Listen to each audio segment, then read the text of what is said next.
This 5-step polished concrete process is ideal for someone who wants a natural matte polished concrete finish, or might be on a tighter budget, and therefore opt for this method.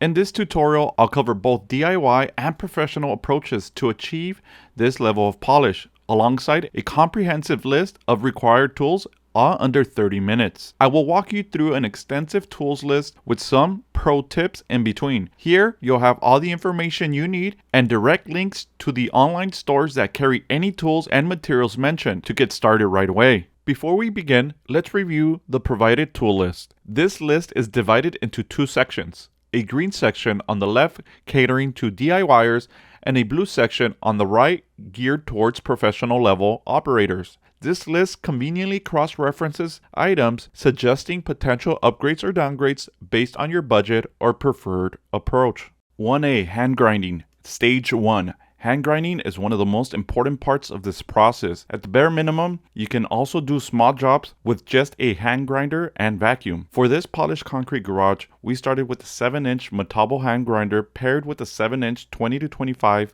high-performance wheel. To do the edge work, you will raise the end of the shroud to get right up to the edge. This pair is very aggressive and gets the job done the fastest. It's not ideal for beginners. For DIY, we recommend the 24 segment 3040's 7-inch wheel. It's less aggressive, a bit slower, but easier to use. For small jobs involving solely a hand grinder and not a floor grinder, we prioritize edge work first. Once complete, we proceed with grinding the main surface. Pro tip, always hand grind from right to left. This way you can see what you've already grinded, and if you missed a spot, you can go back. Pro tip, if you will be using a floor grinder along with a hand grinder for the job, you can start with the floor grinder first and run it along all the edges before the hand grinder. This will make hand grinding twice as fast and easier. For bigger jobs that are time sensitive, you can start both the floor grinder and hand grinder at the same time, starting at different ends to be out of each other's way. Pro tip, don't be too critical with the 7-inch grinder trying to grind tight spots. Do what you can, don't waste too much time in one area, and keep things moving. After using the 7-inch grinder, we use the 5-inch grinder to squeeze into the corners where the 7-inch grinder won't reach. For this step, we use the 4-inch 40-50 grit wheel without a shroud. We don't go over the edges with the 5-inch unless it's minor touch-ups. We mainly use it to reach those missed spots from the 7-inch grinder. When we use a 5-inch grinder, it is the messiest procedure from the polishing process. We almost never use a shroud for it, and it's the only way to get those tight places. We place a vacuum hose next to the grinder, which helps some in dust collection, but not much. For all vertical grinding, we use a 5-inch grinder for its lightweight and ease of use. To finish the detailed work, grab the rigid multi-tool with a carbide blade and get those corners. Pro tip, use the Rack Attack cart for less fatigue, grinding, and better performance.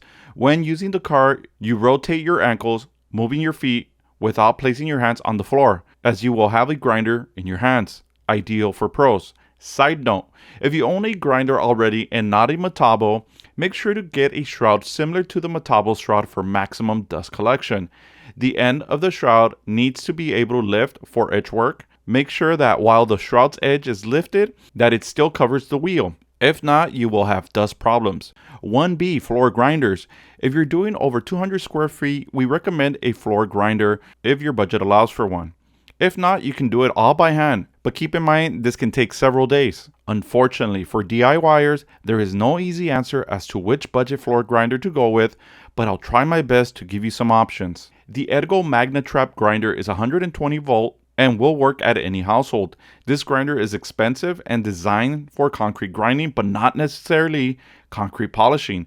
Most big box stores have these grinders for rentals, therefore you don't need to buy one, but it comes with some caveats. You're going to have to purchase the following tools for it: 30-40 diamonds, 1 set of 3, 60-80 diamonds, 1 set of 3, Edgo 3-inch resin pad adapter, 1 set of 3, 30 grit ceramics, 1 set of 3, 100 grit ceramics, 1 set of 3, 200 grit ceramics, 1 set of 3.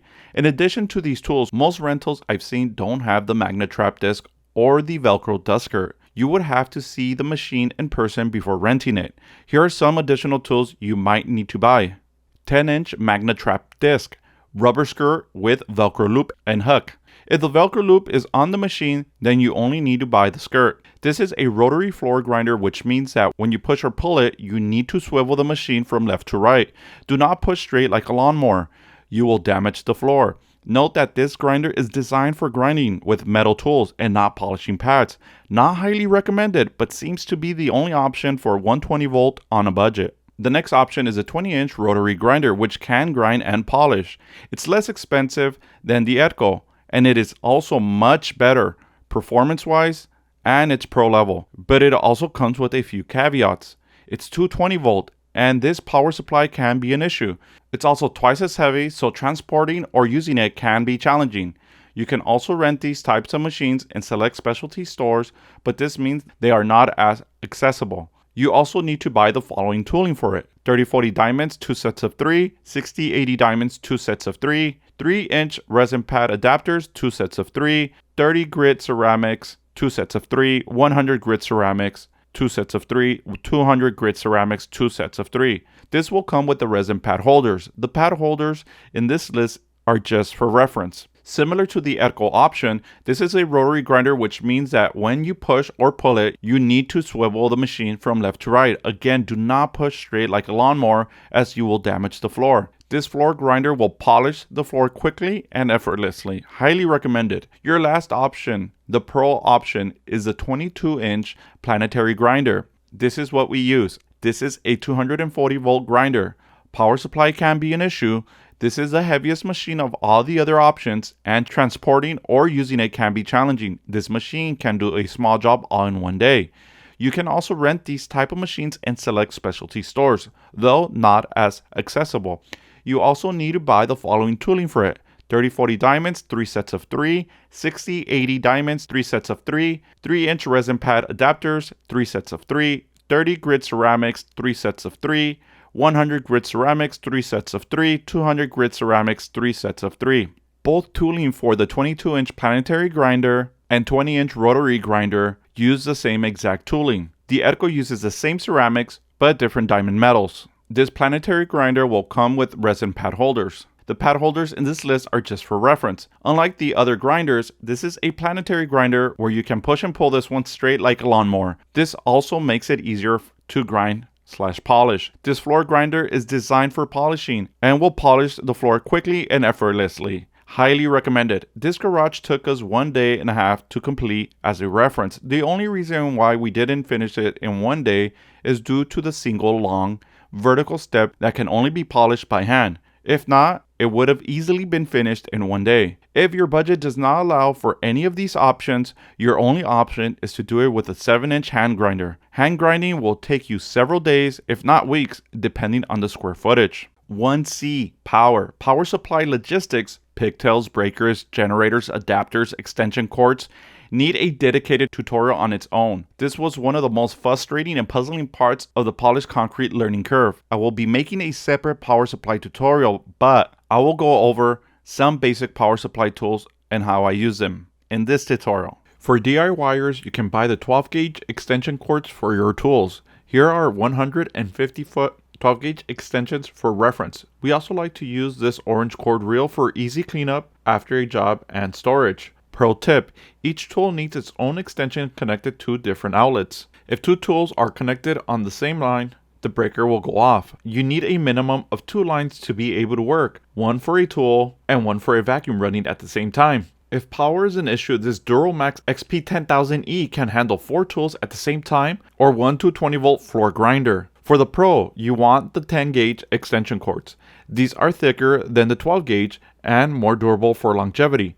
If power supply is an issue, this Duramax XP13000EH can run 1 240 volt floor grinder and 1 110 vacuum, or 4 110 volt tools at the same time. This is the one we use when needed. 1D, floor grinding stage 1. For the first stage of the floor grinding process, we started with the 30-40 soft metals. Pro tip: for new concrete, use soft bond metals. For all older concrete, we use medium bond metals. We included the soft bond metals in the tools list since that's what we used for this job. If you don't know whether your concrete is new or old, buying the medium bond metals would be a safe bet for all around grinding. There are specific tools to test your concrete's hardness for the proper hardness, metals, but that is a tutorial on its own. We carry all soft and medium bond diamonds and switch between them when necessary depending on the job to simplify the process. For the 3040s, we like to set the speed at around 600 to 700 RPMs. The Erco floor grinder is fixed at around 839 RPMs. For the Erco, you will just need to stay at those RPMs for the complete polishing process, as there is no option to change this. Start by going in one direction until you go up to a wall, and then go backwards the same direction. Once you reach the other end, now start a new line and overlap about 4 inches and repeat the process. Once you've completed a 2-pass of the floor, you need to do it again, this time in the opposite direction. Concrete is never 100% flat and you need to do a 4-pass cross to get a nice even grind for those low spots. This step is the most important part. The outcome of your final polish relies on the first grind. Pro tip, run the floor grinder along all the edges first before the hand grinder. This will make hand grinding go twice as fast and is easier. For bigger jobs that are time sensitive, you can start both the floor grinder and hand grinder at the same time, starting at different ends to be out of each other's way. 1E, dust collection. Dust collection is critical for dry grinding. With proper dust collection, there is no need for water or messy slurry.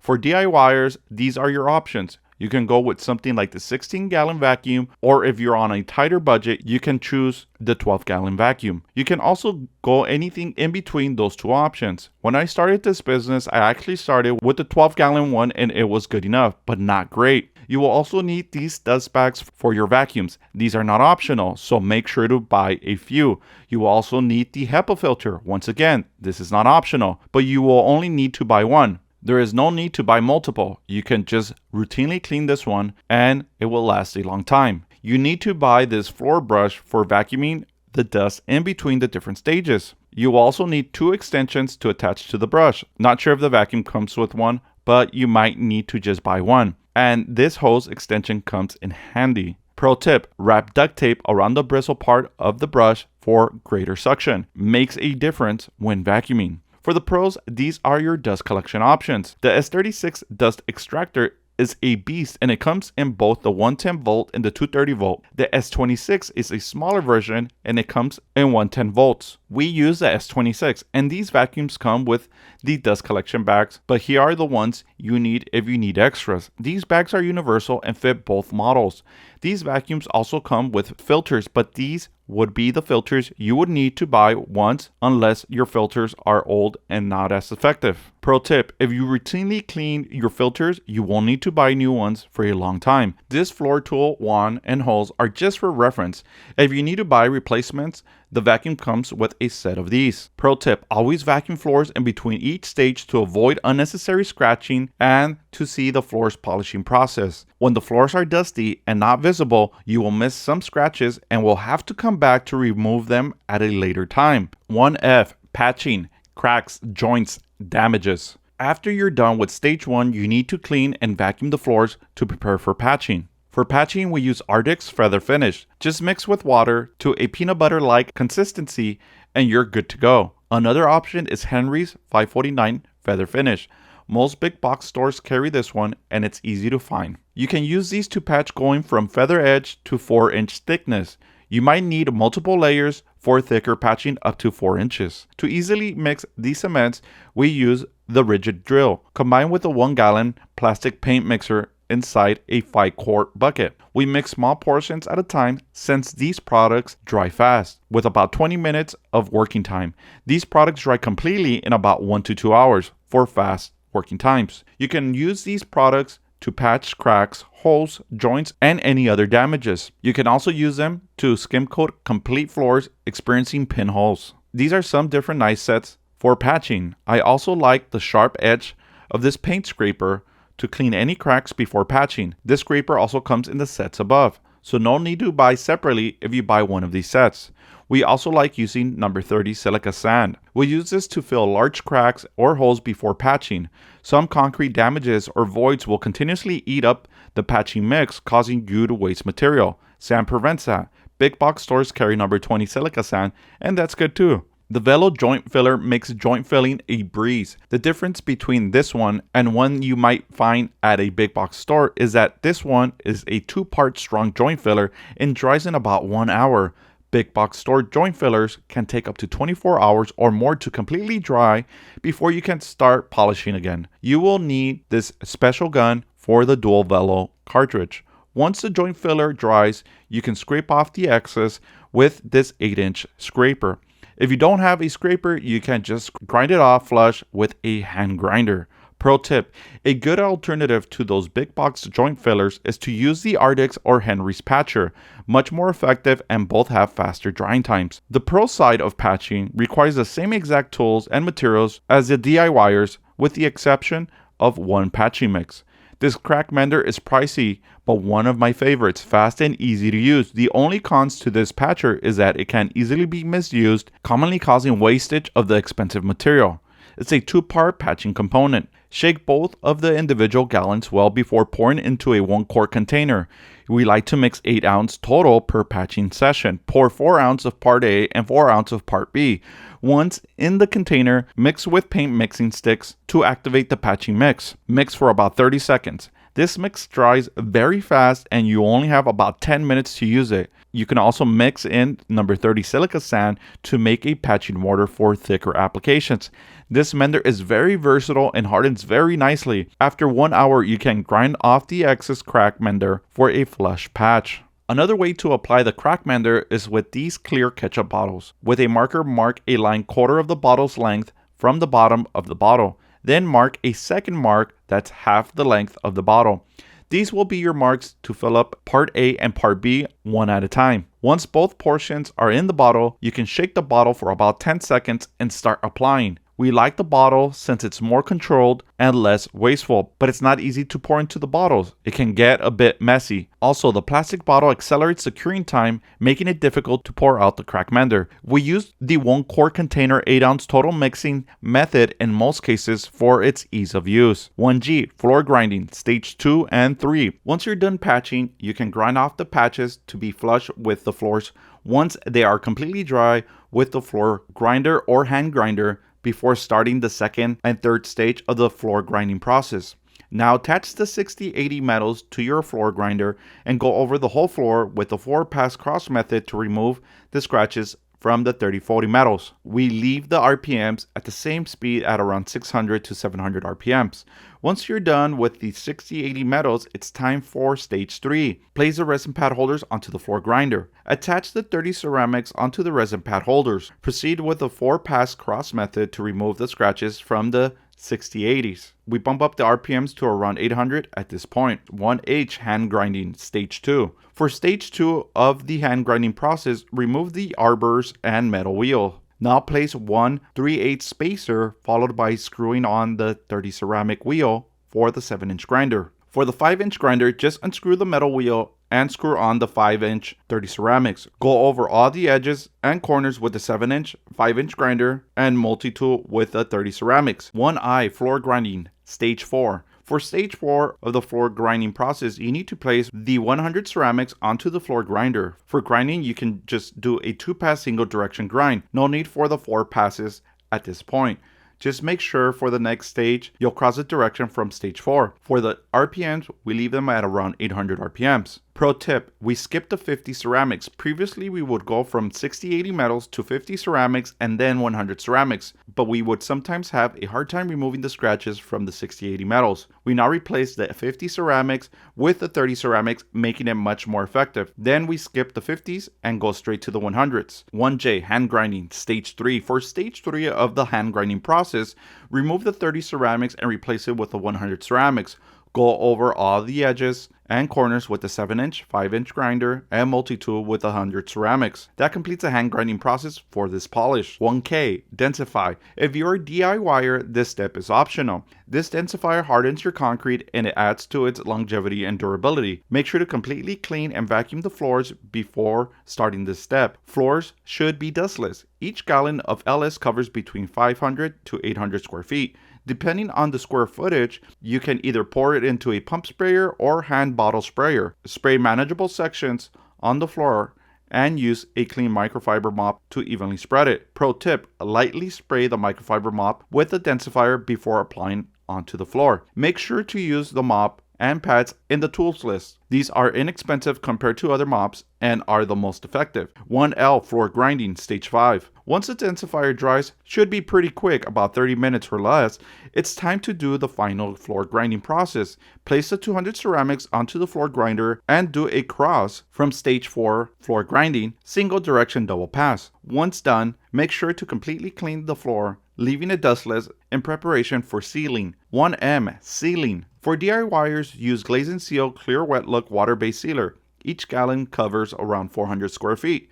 Depending on the square footage, you can either pour it into a pump sprayer or hand bottle sprayer. Pro tip, use a paint strainer to pour the sealer into your spraying containers to avoid sealer coagulation. Spray manageable sections on the floor and use a clean microfiber mop to evenly spread it. Make sure to use a mop and pads in the tools list. These are inexpensive compared to other mops and the most effective. Pro tip, lightly spray the microfiber mop with the sealer before applying it onto the floor.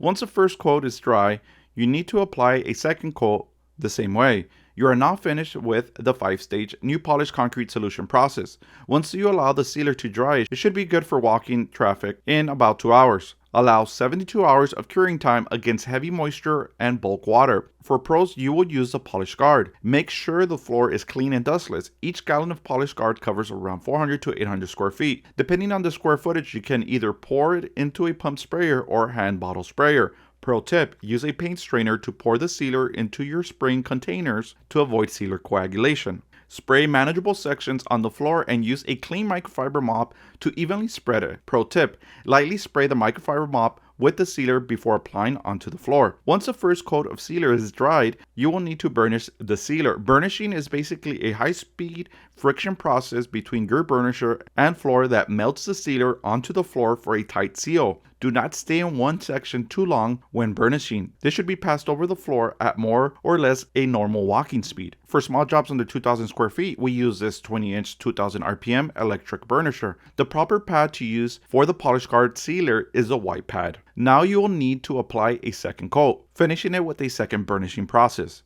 You are now finished with the 5-stage new polished concrete solution process. Allow 2 hours for walking traffic. Allow 72 hours curing time against heavy moisture and bulk water. This sealer gains its full repellency properties in 7 days. This is a bonus sealing option for those of you who want polished concrete floors that can withstand solvent chemicals like brake cleaners, gasoline, and other harmful chemicals. Use Koval Polished Concrete Sealer.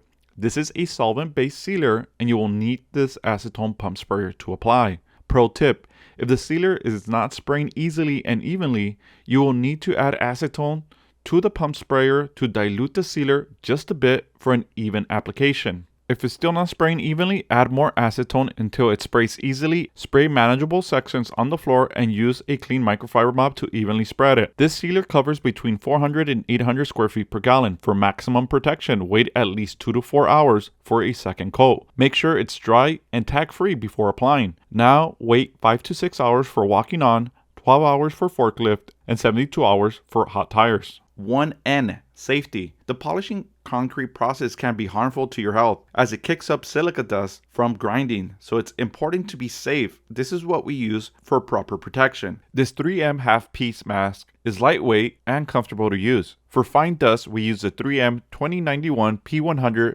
particulate filters. When polishing concrete, the equipment is very loud and constant. I like to use the 3M over-the-head earmuffs, but you can also go with the disposable earplugs. Clear safety glasses are always a must when hand grinding. These are lightweight and cover the side of your eyes. I find these Klein Tool gloves to be less bulky and comfortable enough for all-day wear. making them my preferred choice for hand protection. For applying sealant or handling epoxy jobs, I favor these thick, disposable rubber gloves. I like these knee pads for their small size and ease of use. Additionally, they prevent floor scratches, unlike bulkier plastic knee pads. These are just a few safety tools that I personally find comfortable and effective for extended use. Feel free to experiment with different safety equipment to discover what works best for you. 1O. Cleaning. When polishing concrete, cleaning the excess dust is just as important as the actual job. These are some cleaning supplies we use and how we use them. These 3mm, 33-gallon trash bags work great. To scoop debris or dust, we like using this aluminum dustpan. We prefer using this aluminum dustpan for scooping debris or dust due to its size and capacity. For sweeping floors, we rely on a standard 18-inch shop broom. Before each job, we clean our 3M dust mask using Lysol disinfectant wipes and vacuum the filters. On the pro side of cleaning, the same tools come in handy, with the addition of this rolling 20-gallon trash bin. This bin's height is manageable, making it perfect for picking up heavy piles of dust. Additionally, you can opt for a snow shovel instead of a regular dustpan to save your bag from bending over. 1P storage. Though transporting and storing this equipment can be cumbersome, we utilize specific bins to facilitate organization, storage, and transport. We rely on rigid modular bins for both transporting and storing our tools. The 10-compartment small parts organizer is great for storing various floor grinder tooling, including diamonds, adapters, and ceramics. Equipped with wheels, the 25-inch box serves as a base, enabling portability. We utilize this bin primarily for safety equipment and other tools. Stacking seamlessly above the 25-inch box for additional storage is a 22-inch toolbox. This power tool case is mainly used for our grinding wheels. Finally, the 28-inch box, the only option long enough to accommodate our 7-inch hand grinders, serves as a storage solution for these tools. 1Q. Thank you. We appreciate your feedback and encourage you to leave a review if you found this tutorial valuable. Thank you for supporting local businesses like New Polish. We welcome your suggestions in the comments below for future tutorial topics.